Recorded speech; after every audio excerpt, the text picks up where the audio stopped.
Tim Miller promises a Terminator Dark Fate trailer very soon. That is coming up next on MBE News. And we're going to kick off the show, John, with this exciting news from director Tim Miller, who has he's already shared some photos in regards to the upcoming Terminator film Dark Fate. He has indeed. And he's promised a trailer is coming soon as well. It's very exciting. It is very exciting indeed. And what my message to Tim is, Stephen, just drop it very soon, Tim, because our watch minutes are going down, and we need these trailers, Tim. So please, we need to react to something. So drop it very, very soon, Tim, please. Aside from that, we are looking Aside from forward that, to we're really excited for this, Stephen. We've been speaking about the Terminator franchise as a whole for a number of years now, back in the audio show days. My initial thoughts to this movie was that I wasn't really wanting it because I had my fingers burnt with the previous Terminator releases, Genesis and obviously Salvation. I actually enjoyed Salvation, but it's been a franchise which has been on its last leg, Stephen. So my initial reaction to them perhaps doing a new Terminator was I was a little bit scared that they'd just destroy the franchise for good. But I have to say, with James Cameron coming on board, I believe in some fashion anyway, giving it his blessing, that steadied me a little bit. And then when we seen the initial photographs of behind the scenes, I think Arnie himself done a little short video thing showing you, I think it was in Prague or something like that, some weird Romania or something like that. That piqued my interest. Furthermore, I know we're getting this, and I will quickly quote Tim. He says it on Twitter, along with a little photo of him editing, which looks like a trailer to me. And I think it's what do you call it again? Stephen Sarah Connor. Linda Hamilton. Linda Hamilton with a big bazooka in her shoulder. But I digress. He says, I like to spend every Terminator day in a dark room thinking dark thoughts, and our edit bay is the perfect place. We are here putting the finishing touches on our first trailer. We're just weeks away from releasing this fucker into the wild, and we're very, very excited. Well, Tim, I share your excitement, my friend, and that photo looks absolutely sensational, to be quite frank with you. I look at him and I actually feel for him, because when I do the editing at times for videos, it looks a lot more simple than that. That looks god awful, and that looks so complicated, and I feel for him.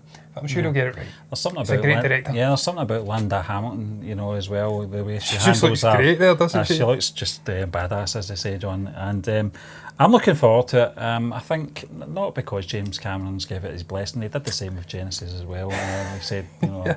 I hope he's on board in some favour. You know, I think as well. I don't know what capacity Arnold Schwarzenegger is. I think perhaps he is going to be some kind of form of Terminator, aged Terminator, that is. He's definitely not so much any news on John Connor character. I know that we've not... he's been played by an unknown. He's not even got a photograph. He's the only guy in the cast who hasn't got a photograph on the IMDb. And it does beg a question how big a role John Connor is going to play into this story.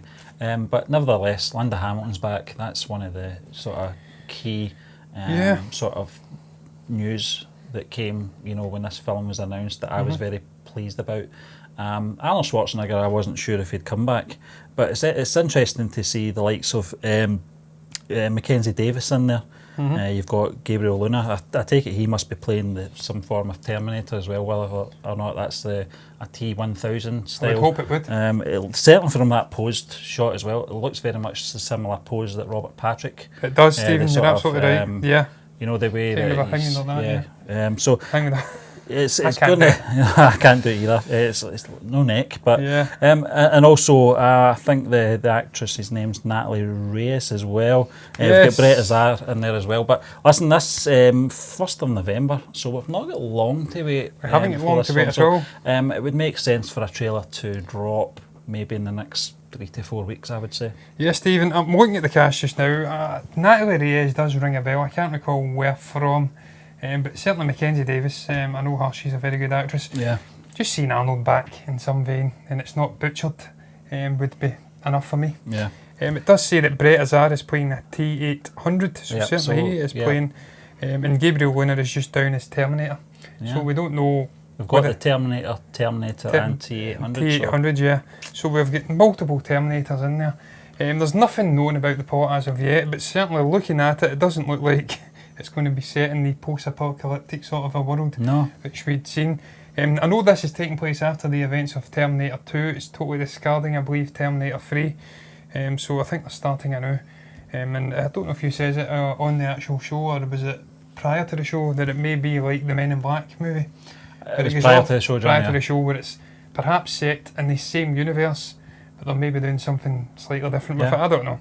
It's all up in the air just now, Stephen. It's unknown, but looking at the shots of Arnie, he looks absolutely incredible. He's got a beard, he's got slicked up hair. Yeah, not slicked up, spiked up hair. Yeah. And looking at that photo on IMDb, it's even more interesting because you see him with the exposed sort of a jaw, the metal jaw. So, Stephen, it's all pointing to it being a good film. Tim Miller is a fantastic director. The guy did the original Deadpool film. I'm pretty sure he did, unless I'm losing my marbles. So he knows how to handle stories like this. He knows how to perhaps bring in some profanity-laden stuff and make it comedic with obviously Arnold. But John, character. I think we're at the point now, if this film doesn't succeed, they want to bury the franchise, They because definitely do. as much as I didn't mind Rise of the Machines, it was an okay film, but it was a regurgitated version of Terminator 2, but not it wasn't executed well. Some good scenes in there. I thought the closing scenes to that film was very good. It was very well handled. Terminator 4, what was that called again?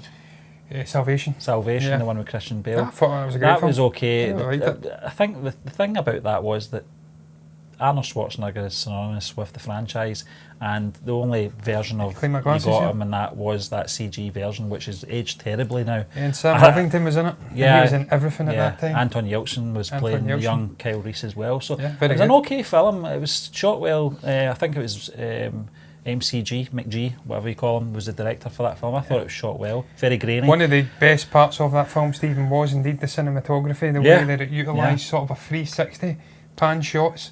I thought it was beautifully shot.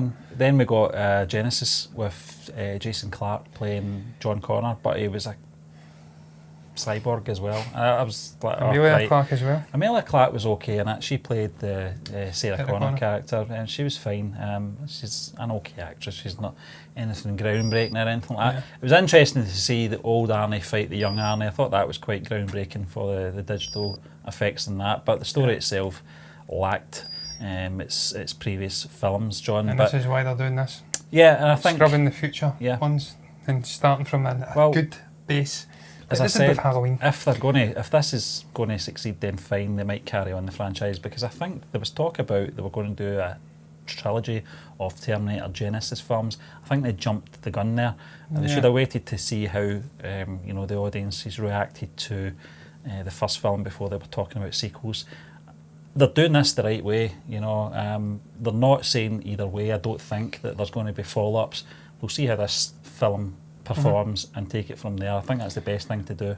Well, certainly, Stephen, just briefly before we move on, it does seem like Mackenzie Davis is going to be one of the primary players in the movie. Yeah. She's coming back as a time traveller. She arrives in Mexico City, and then she promptly causes a car accident, falling off a bridge, and she's rescued by a young couple. So she is neutralising threats and whatnot, and she's going to be involved quite heavily, I think. They're going to establish her early on with Hamilton, and she'll not be the only badass in the movie, they say. So, well, I think as well, John, I think Terminator's always been a thing that's had a strong woman, a female character. Exactly, and I think these newer characters are coming in very similar to the way that the legacy characters were utilised in the new Star Wars trilogy. I think it's going to be very similar in this film, where you're going to see Linda Hamilton and Arnold Schwarzenegger playing their roles, but perhaps this is the passing of the baton onto the sort of future stars of the franchise, if they succeed in getting the box office numbers that they want. But I think bringing this young actress in, who's a fantastic actor, I think bringing her in to sort of team up with Hamilton, Sarah Connor, I should say. I think that's the passing of the baton onto this character. I think that's the way it's going to play itself out. Yeah, and the success and failure of that will really be dependent on how these younger actors perform, and how that may grow legs and go on to a future film. But Stephen, moving on. Yes. Swiftly.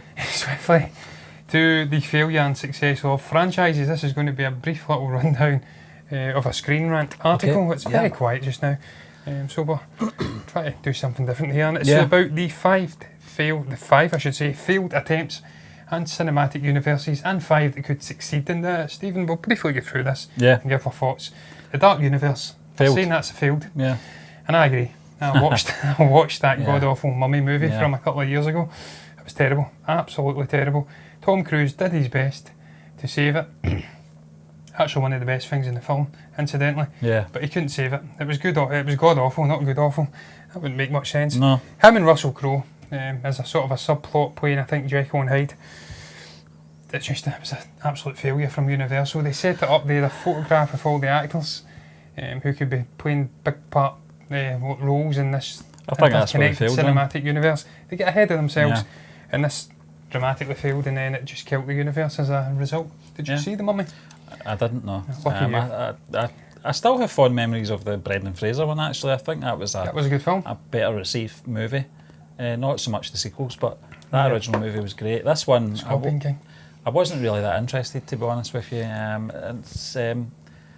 Tom Cruise, by all accounts, was the only sort of saving grace of the movie.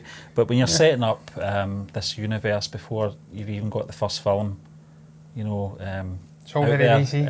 yeah, it is. It basically is, John. You're right, and I think the setup as well for Russell Crowe's Dr. Jekyll as well as a subplot. It's one of the more interesting Yeah, scenes, but I think they were trying to be too clever. But you're right. I think get your first film out there, see how it's received, and then take it from there. Yeah. If anything, you should really don't try and compete with Marvel. You know, they're doing their own thing, but at the same time, don't. You can't build a universe if you've not even got your first film out. It's ridiculous. No, it is. Stephen, we'll move on though to the next franchise. Yes. And it could still succeed, and they're saying it's the Fast and Furious franchise now. I have admitted many a time that I've watched perhaps 4 or 5 of these movies, Yeah. and I haven't went back in recent years. They all get very ridiculous. For me, I can understand there's only so much you can do with a racing franchise before you have to spread it out and make it something different. Well, Hobbs and Shaw. Hobbs and Shaw. I think they did the right thing. Yeah, they do did a the right thing. spin-off. Yeah, they took a break and went off. I think one of the actors in the Fast and Furious franchise wasn't pleased. Started a beef with Dwayne Johnson. He failed. They thought that they were going to side with him. Dwayne is the money spinner in that franchise. They don't care about you. You can disappear. Can't recall what his name was. But look, yeah, I agree with that. That is something that could still succeed if they go off and give it a break and do Hobbs and Shaw and then come back with perhaps those 2 characters and they'll inject a new breath of fresh air into the whole thing. Yeah. But it's not a franchise that I can see myself come back to unless they do something dramatically different with it. But Stephen, I'm going to move on because I know you're not a fan of that. No. To the Lego movie, and they say that the Lego franchise has failed. That's quite controversial, I'd feel. I think the hits are perhaps greater than the misses. The original Lego movie was a fantastic film. The Lego Batman movie was a really good Batman movie in general, not just the fact that it They're was saying Lego. it was less successful with only $311 million. You know, but and Jago was okay, and Lego Movie 2 was mediocre. Well, I didn't like the second one. I think we spoke about this on Box Office maybe 2 months ago or something, John. I just felt it dragged on and on and on and on and on. I think the ending of the movie as well was just, I just wanted the movie to finish. It kind of got to the point where it was boring me. The first one, I think because it was the first one, worked. I think just that sheer novelty. If you've ever seen the Star Wars animated stuff, you know, those sort of little movie shorts that they did, the Padawan Menace, etc. It was a novelty factor. But going back even further than that, when you know you had the Lego games, the Star Wars games, they were the sort of originals, the saga ones. Just those little short sort of, you know, pieces of film in between the gameplay was very interesting, very comical as well. That carried on, as I said, to 2014's Lego movie. The novelty factor does start to wear off, and then, as I said, I thought the Batman movie was a good film as well. I thought the humour in that was handled well. Ninjago, on the other hand, I was kind of fed up by that point. I thought perhaps going in and seeing this second Lego movie, you know, it would, you know, spark my interest again, but sadly it didn't. No, yeah, Stephen, look, I'll briefly brush through the next couple of ones because there's so many. Yeah. And we can't talk about them all. Transformers, I think we're both in agreement. Nah. But if Travis Knight was to stay on board, the guy that done Bumblebee, and they were to perhaps continue that more intricate, sort of, not intricate, it's kind of an introspective storytelling, then it could work. But if they go back to the Michael Bay flamboyant, bombastic visuals and just crap story, then it will fail. Yeah. So I agree that is... Yeah, I totally they're agree. saying it could still succeed, but to a degree, if they keep the Travis Knight formula, it could. Ghostbusters failed. I think we're both in agreement. That's a bit of a failure. I think, and they're going to try and do the pass the baton thing with that as well next year. Yeah, we'll see. Yeah, I think that's a failure. Yeah. I agree with that. The Conjuring could still succeed. I think we probably both agree that The Conjuring as a franchise, I think, could still succeed. I don't think it's ever failed. It's a mixed bag, Yeah. John. For me, if you anyway. include the wider Yeah. Annabelle stuff, yeah. The I Nun as well. The Nun, that was an absolute disaster. I think that's why I'm saying mixed bag, because I didn't really get a good experience of that film. I thought my expectations were going to be, getting into that were higher than the actual outcome of my experience of the movie. But you're right, John. Yeah. I think it's still in the bag. I think, or in the balance, sorry, whether or not that franchise will succeed or not. Because I would probably say they've had more hits than misses. Yeah, I agree, Stephen. The Amazing Spider-Man, I don't think that's ever going to be a thing now. They're saying that's failed. That is an unmitigated disaster. I think that's a shame, because Andrew Garfield as Peter Parker and Spider-Man was great. Yeah. You've got the likes of Emma Stone Yeah. playing, I can't remember the... Mary Jane? No, it was the other one, the blonde character. I can't remember her name now. I can't recall her name either. But I thought the both of them were fine in it. The second film was a bit of a mess. But I think by that point, the studio was already in negotiations with Marvel for the handover of the character, which we now see in the MCU. The MCU. Yeah. But it's sad to see. But I thought Andrew Garfield as Peter Parker Spider-Man was fine. Yeah. Getting into the last three, Stephen, the Monsterverse, they're saying that could still succeed. Obviously, Kong, Skull Island, Godzilla. We've seen various trailers for Godzilla, the Rise of the King of the Titans or something. Yeah. I think that's a franchise that could still succeed if I think it is, yeah. They use it right and use it well. Failed X-Men, the penultimate. They're saying that's a failed franchise. Disagree with that. No, I don't. In the main, I think that's been a success, Stephen. And they're ending it. It's what are they basing this on, John? I'm not too sure. They're saying that Marvel Universe could have been like the Winter Olympics to Disney's MCU, Fox's Marvel. Unfortunately, they just couldn't make it work. They had a series that worked and then introduced a new cast with a prequel, and it went downhill quickly from there. I completely disagree. I disagree with it. Yeah. Apart from X-Men 3 The Last Stand and the Wolverine Origins one. Yeah. It's all been good, pretty good. Yeah, above average for the poorer ones, and the rest were fantastic. And the younger cast in the main has rejuvenated a franchise which had nowhere to go, because Patrick Stewart and obviously Ian McKellen were getting very old. Yeah. So I completely disagree. I don't think it's a franchise which can continue. I don't think it's going to interconnect with the MCU, but it's certainly not failed. No. But Stephen, the final one, they're saying it could still succeed, DC Extended Universe. Yes. Absolutely. Yes. Yeah, totally agree. I don't think we need to add much more to that. No. If they utilise the standalones correctly, interweave the characters and utilise smaller characters, weave it into perhaps another Justice League in the right manner, take their time, then it certainly can succeed, Stephen, but we've got to move on. Yes, we will. will. Much more to say about that. Yeah, John, we'll move on. This is an article coming from Collider. This is the Wachowskis are working on Matrix 4, talking about franchises. This is actually, it's Chad Stahelski, John Wick 3 director, says this. He's saying, I'm super happy the Wachowskis are just not doing a Matrix, but they are expanding what we all loved. Now, I don't really want to read word for word the quote here, John, but from that, but they're expanding what we already loved. Now, this is something that we were talking about at the start of the show as well, in regards to the Men in Black franchise. Yeah, I think it was actually that you were talking about. It just came into my head there, John. That's exactly what I was talking about. I think makes more sense from that quote, whether or not the director's correct in this part, but if that is going to be the case, then I think that's what they might do. But there is a quote, I think, from Keanu Reeves further down in the article as well, John. Yeah. But he's not really confirming either way. I think basically what he's saying in the article is, if the story's right, if it fits for the character, we may or may not see Neo once more. How Yeah. do you feel about that? Because They made a after sacrifice. what was it called? Revolutions. Revolutions. I was going to say Reloaded. That was the second one. Second one, with the twins. The conclusion of that trilogy, John, I think the character, He sacrificed himself. For for humanity. Played out. I don't think there was much more you could do with the character, but it's very interesting reading. This is a prequel. Yeah. Well, that would work. Yeah, and it would work with this sort of Men in Black thing that they're perhaps touching upon here, Stahelski's touching upon, where it's within the same universe, but it's a different character, doing something different, off within the Matrix perhaps, or within this grimy sort of a realistic real world out with the Matrix, doing something different, and then their paths cross, with perhaps Neo at some point, and we see it from a different angle. They'd have to utilise, most saying that they wouldn't have to utilise de-aging.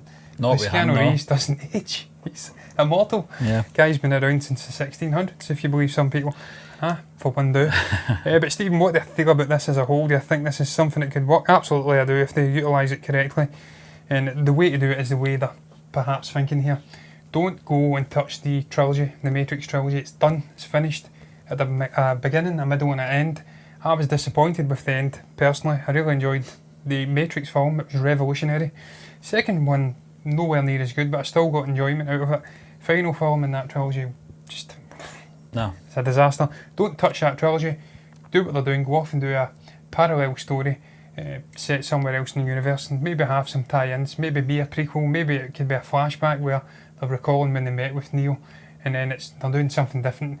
And then they can go off and rejuvenate the universe and the franchise. Much like I said with Terminator, just kill off those any talks of future things continuing after the original trilogy, and then they can do something unique. Maybe the Wachowski brothers will wait and see what happens with the Men in Black franchise, John, and they might be encouraged to make Matrix 4 or whatever they want to call it. But listen, we'll move on to our final article this week. And this comes in from MovieWeb, John. It's James Wan's Mortal Kombat movie is officially happening. This has been in the pipeline for a little while now. It's good to see that we've actually got a quote from the man himself saying he's really happy and excited to be bringing another show back to Australia with Mortal Kombat, especially after having such a great experience filming Aquaman.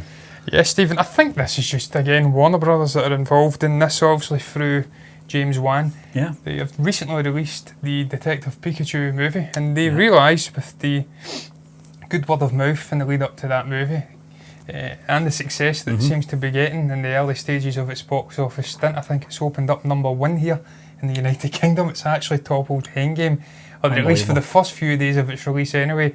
I don't know about the actual weekend numbers, but armed with that knowledge, I think they realise that if they can get the right people on board, the right screenwriters, the right director, the right actors on board, and do this right in terms of video games transitioning over to obviously the cinema and the movies, that it can work and it can be a success for them. I think this is purely what this is about, Stephen.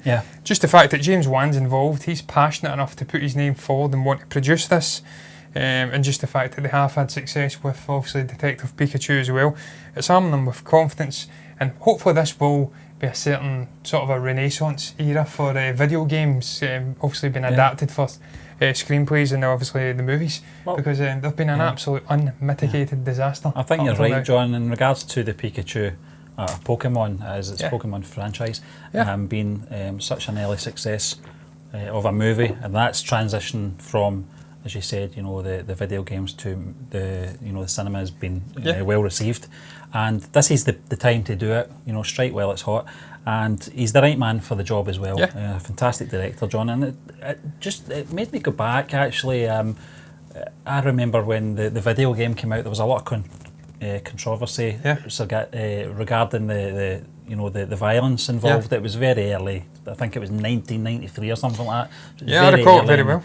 The sort of violence, we've came a long way since then. If you look at games like GTA, etc., but and we've seen it in movies as well, Stephen. Incredibly violent movies. And the transition back then from the 1993 release to the 1995 movie starring Christopher Lambert wasn't as well received as they hoped it would be.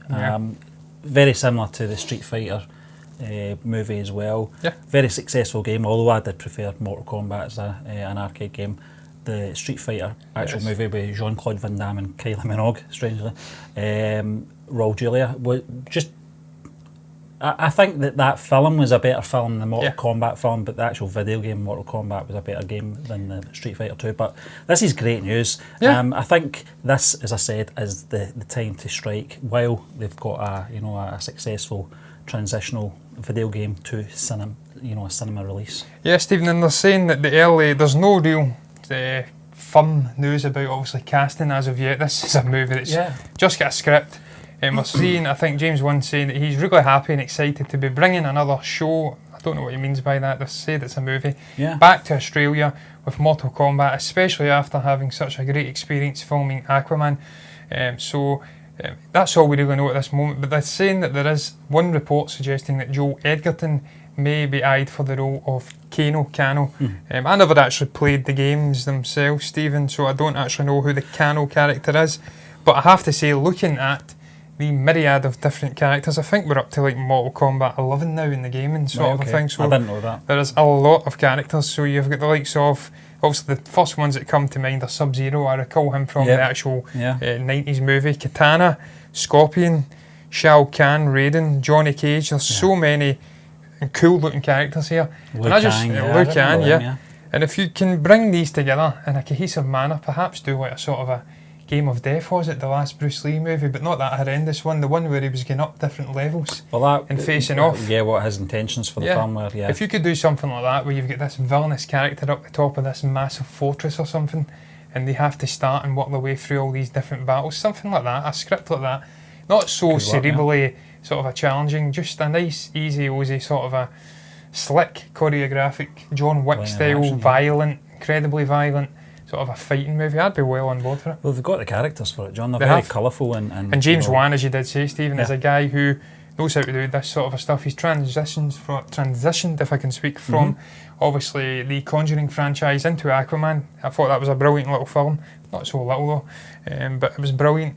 So he's shown that he can do blockbusters. He's shown that he can do horror elements. He can introduce visceral violence at certain parts, and he's just a great producer. I think he's going to step more and more into the Kevin Feige role as the years commence, and I can't wait to see what he does with this. Yeah, well, I mean, obviously there'll be more news coming out as the months roll merrily forward, but listen, that brings us to the end of this week's edition of MBE Movie News. We'd just like to thank you once again for joining us, and we'll be back again tomorrow with MBE, the blog rundown.